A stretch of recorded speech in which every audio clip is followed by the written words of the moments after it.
Қайырлы күн, каналыма қош келдіңіз. Бүгін мен сіздерге бар болғаны 15 минутта дайын болатын, қонақ келген кезде тез-тез пісіруге болатын ашытқысыз бауырсақтың рецебімен бөлісемін.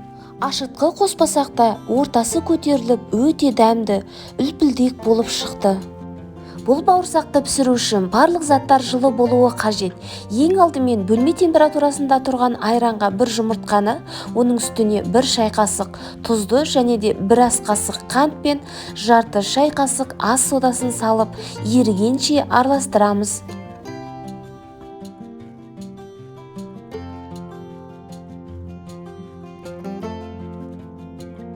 Массаның құрамындағы қант пен тұз толық ерігенше араластырып, оның үстіне 2 ас қасық сұйық майды қосып, ұнды алдын ала елеуіштен өткізіп аламыз. Ұн міндетті түрде елеуіштен өткен болуы тиіс. Егер де бауырсақтың ортасы ашылып, көтеріліп, нәзік болып пісуі үшін ұн міндетті түрде еленуі қажет. Қолға жабысқақ, жұмсақ, осындай қамыр шығуы тиіс.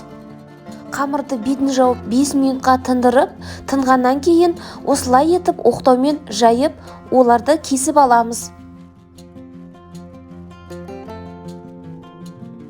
Бауырсақтарды жіңішкелеу етіп, осындай қалыңдықта жайдым. Барлық бауырсақтарды кесіп болғаннан кейін қызып тұрған майда пісіріп аламыз. Бауырсақтардың толық пісуі үшін орташа отта пісіріп аламыз. Өте жұмсақ болып шығады. Ең бастысы ашытқы зиян десеңіз, осылай етіп тек қана айранмен пісіріп көріңіз.